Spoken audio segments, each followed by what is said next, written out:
Father, thank you so much for the mercies that you've given us. Thank you for these people that are here today. Thank you for their hands and feet that do your work in different ways. And Father, I pray for good health. I pray for healing for those that have had surgeries this past week, and I pray for quick healing for them. Father, I pray for those that haven't had surgery yet. Give them a safe, clean surgery and a healing surgery. And Father, thank you so much for the mercy that you gave the country when the storm was turned another direction. And Father, I pray for those that are facing storms right now.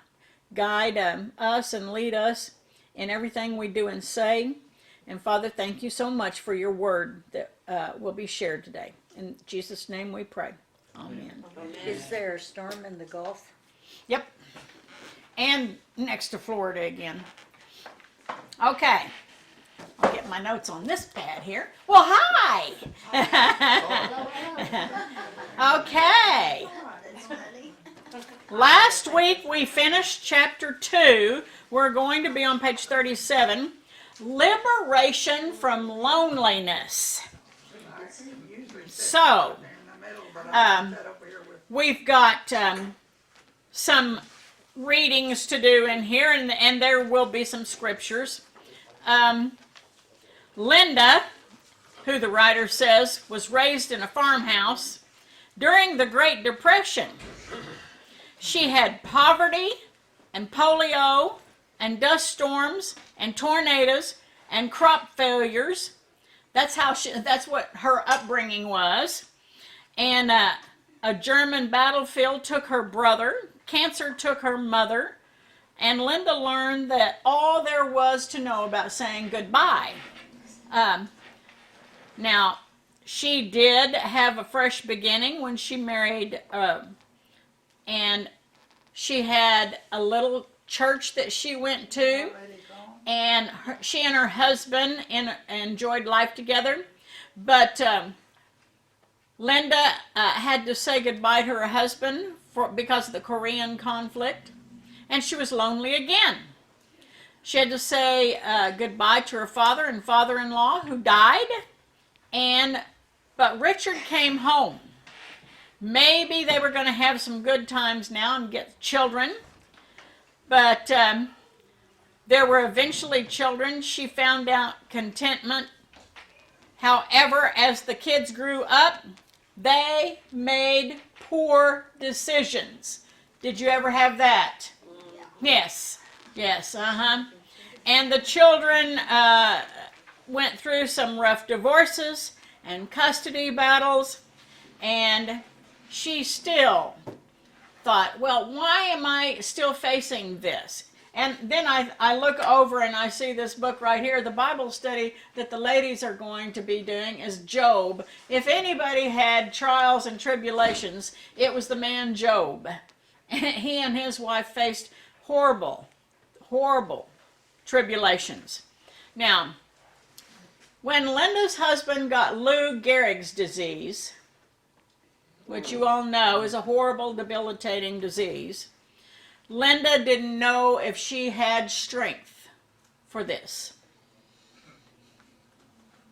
We all know you do. God gives us strength.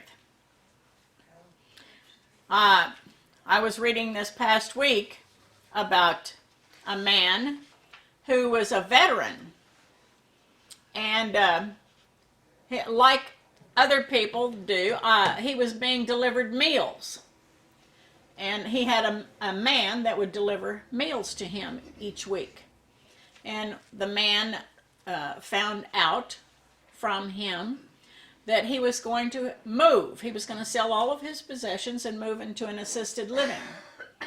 Well, where are you moving to? Now, we're talking about a man that lives here in the Midwest. I'm moving to Florida.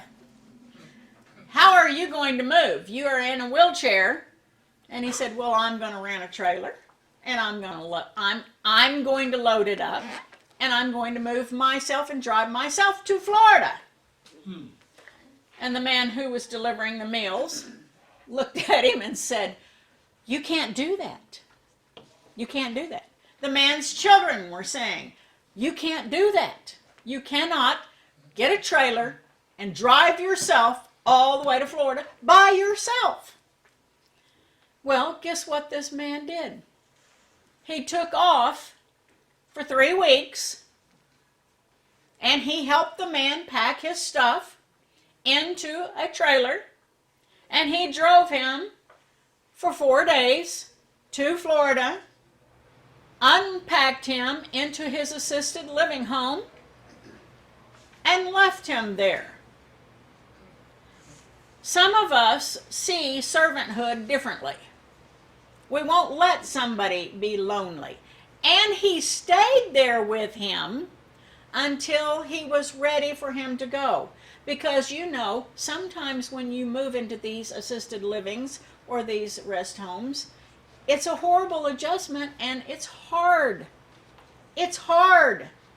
You have new surroundings, you have new people, and the man said, I'm going to stay with you until you feel comfortable, then I'll go back. Now that's a friend. That's a servant. That's what we are to be doing, watching for situations like that. Beth was impulsive, and she never anticipated that she would turn into an alcoholic. She had 2 failed marriages. She was a single mother with, get this, 6 kids. 6! She had to make quick decisions. It was hard for her to manage that household. She couldn't afford to be selective about her decisions. She had to make them so quick. She became an endless soap opera. The men that came to her used her and departed, and she saw a pattern everywhere she turned. Wasn't God with her? Wasn't He promising to take care of her? Where is He? She was looking for God's grace and mercy. That's when a miracle happened. God answered her prayer. She had a mother and some loving sisters who patiently interceded for her because of God. And He became very real to Beth. God did. He began to show her that the ugliness in her life could be healed. That she could have a happily ever after. And some people are just wishing for that each and every day. I just want a happy day. God, please. God began removing from her life the people and the emotional crutches. Her drinking buddy patched up a broken marriage and moved away out of the state. See God coming in here? God became her best friend. She leaned on other people's support. And the turning point was that she finally lived for her children only. Philip Zimbardo wrote in Psychology Today, there is no more destructive influence on physical and mental health than the isolation of you from me and of us from them. People that pull away, you separate yourself away from the crowd, you're asking for the devil to come in. We've got to stick together. Especially nowadays, because nowadays we have no help for mental illness. There are people on the streets with schizophrenia and paranoia and depression, and that have faced rape and suicide and mass murder. And there's a wide variety of diseases that are going around. And people need to turn to each other and to God. I had a girl on Facebook the other day that was really angry over losing a sister. And I said, I know just where you need to go. You need to come to our grief share. And you need to start it immediately. Because your anger is going to make you sick. And God can heal that anger. This is a good program for you to get into. The leaders are awesome, and they have faced the same anger that you feel, because I know both of them. I said, you need to get into it right now. It will help you. Max Lucado wrote that sleeps but rests not, loved but was loved not, tried to please but pleased not, died as she lived, alone. That was an epitaph on a gravestone that he passed while he was walking one day. And he said, that's a sad tale of someone's life. I need to write about this, the loneliness. He says, what breaks your heart? When we get old, society is not kind. Young people are not kind. Still, young people still open the door for me. And I make sure that I tell them, thank you, thank you. I open the door for people. Do I expect anything? No. But I know what it's like. There are people with walkers. There are people with wheelchairs. There are people who are walking slowly with canes. There are people who are stooped and bent over. And I see them each and every day, and I think, oh, but for the grace of God. Society needs to take care of each other. That's why we are here. In our church, we had a family that had a deaf person in it. Do you remember? And they were the most precious family. Blessed. Oh, I was so blessed to get to know them and love them. And I was thinking, many times I would sit at a meal with them. Many times I would sit in church with them. Many times I would be at a social gathering here or some activity for the kids, and I would think, that is such a lonely spot to not be able to hear, because you are isolated from other people. Now, he happened to be able to be a very good lip reader, so you couldn't slip anything past him. And he was a card when you got to know him. But isolation. Think of people that can't see. People that can't hear. People that lose. All of a sudden, they were active one day and a stroke hit them. They're not active anymore. Well, what happened to Susie? What happened to Johnny? What happened to them? Well, they had a stroke. And they're isolated now. How do we handle these unwanted things, such as memory loss? That's embarrassing. Oh, yeah. Embarrassing. To start, you can't think of the word you want to say. You know what I'm trying to say. And I have had young people try to help me stumble through something. It's a diffutily, and I can't think of what I'm trying to say here right now, but I'll think of it here in a minute. And confusion. Your mind is just racing, and you're confused. Finding your car in a parking lot. Loneliness. How about, have you ever had it happen, and we have had people here in town that they put a silver alert out on. They get in their car, and people, they're lost. They're lost. How do you deal with that? The loneliness. I don't want to tell my family that I am forgetting these things. I don't want to tell them that I forgot how to start my car. I don't want to tell them that I went around the block and where was I going? We had a couple here in town that I was at the eye doctor one day, and I know their husband was searching everywhere for her because he couldn't remember what she told him when she left the house. Where is she? She's lost. Lonely. She didn't know she was lost. So. She didn't know she was lost.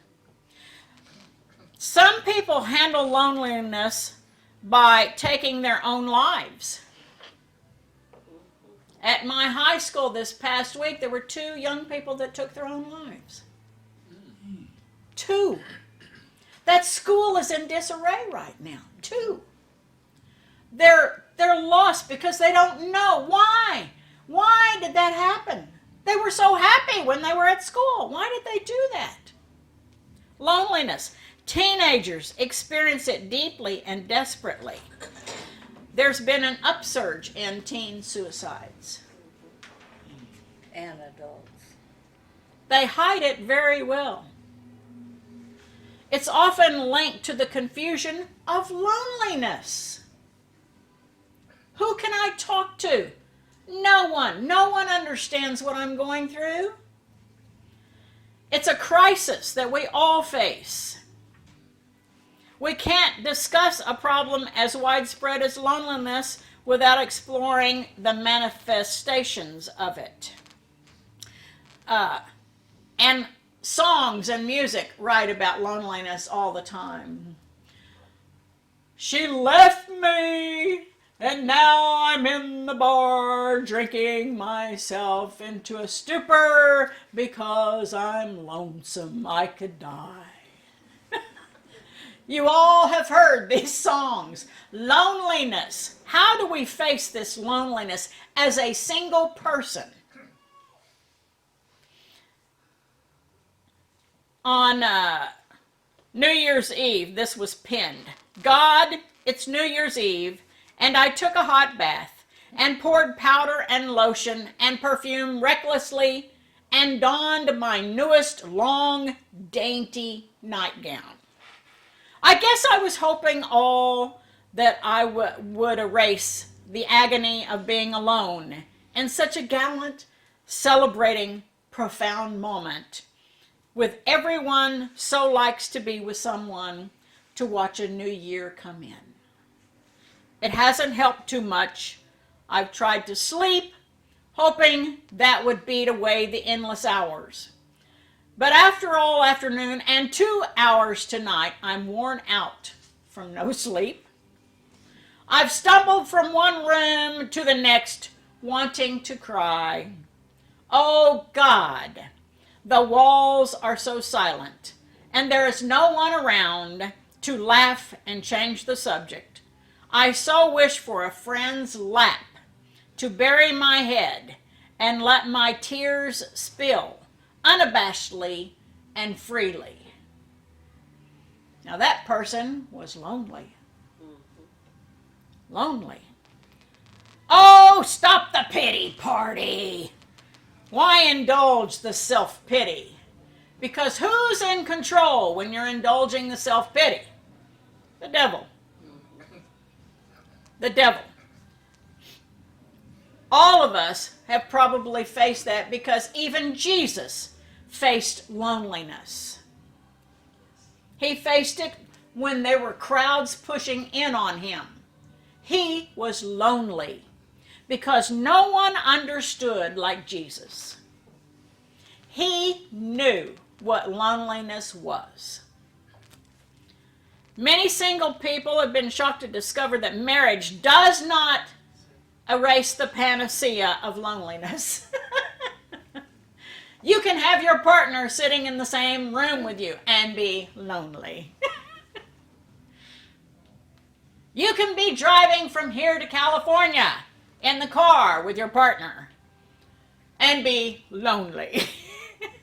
I've done it. You know, God himself created the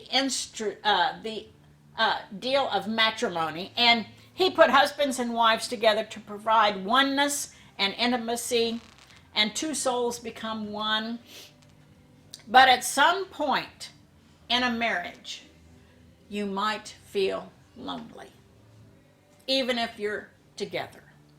I try not to dwell on the loneliness of marriage, but the truth is I am lonely. My husband and I are both Christians. He is a good man who works hard and provides for me, but all that work keeps him from being there to meet my emotional needs. Some men do not want to talk about your emotional needs. That's very mental, and I don't want to go there. We are like two ships who pass in a bathroom. I don't want to nag, but I simply try not to think about the hurt and the emptiness. In the end, I am still lonely, this writer says. The survivor of a marriage that has ended in death.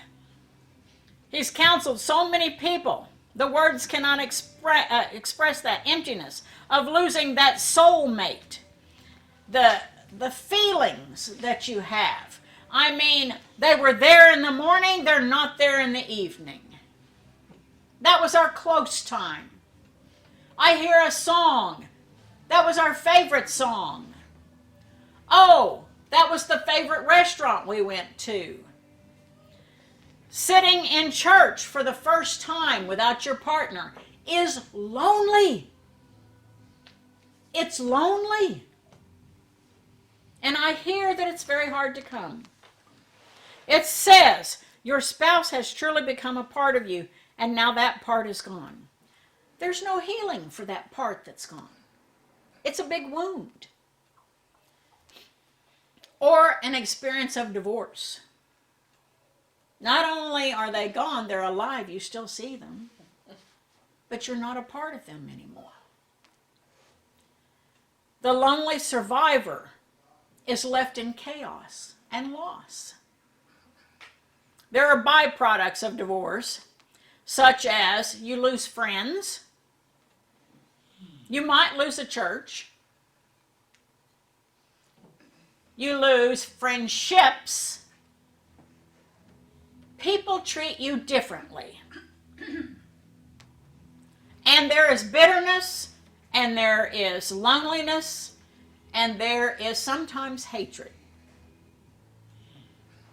Every day, percentages increase in assisted living centers, and they're getting more crowded all the time. Every one of us is growing older, each hour, each minute. I can feel it some days. And retirement. Be prepared for retirement and have something to do when you retire. The first 2 weeks was fun. After the first 2 weeks, I was looking around. Now what? Now what? I have to do something each and every day because God is not through with me. What can I do next? I know many people who are caring for children and grandchildren. And great-grandchildren. And they are aging each and every day simultaneously. They have acute attention spans that are growing shorter and shorter and shorter. And the lives of these children, they're saying, are so different than when we were raising our children. A different world. They've discovered what a wonderful gift they have, but how difficult it is to find a day that when no one will need us anymore. Think of the people whose children have moved away and left, and they are lonely. Lonely. It's a wonderful gift to be needed. You remember your accomplishments and your respect that you used to have. The house was filled with noise and friends and family. And you've seen your kids, their friends, their spouses move away. The golden years weren't supposed to be like this. They're supposed to have luster. The Bible speaks of gray hair as a crown to be honored. And the community will give you respect It's not a mark of obsolescence to be scorned. Some lonely seniors find themselves wondering, why am I still here? I'll never forget a letter he got. Loneliness is not forever. The man wrote, "It was when the lights went out and the room was suddenly plunged into darkness that the awful awareness came. The traffic of the hospital went on like an uncontrolled fever outside my door. But inside that room, it became still, so still that you could sense, even believe, that the walls were moving and the room was becoming smaller. I was never a lonely person up until then, but now I knew what it was. My family had gone home together to that familiar safe place, but I was here alone, isolated, facing the uncertainties of what hospitals mean." That's lonely, surrounded by people. The world has a few courageous souls who are willing to lay everything before God, their time, their work, their home, like Marcia, and take care of others, never thinking of herself. You and I often go about our lives without stopping to give some people a thought or a prayer or a blessing. A man or a woman serves God in an alien culture, struggling with language and customs and loneliness. When somebody comes to mind, and I've got to this more and more and more since I have Facebook and people are text messaging now and instant messaging, I send them a thought. I just thought of you.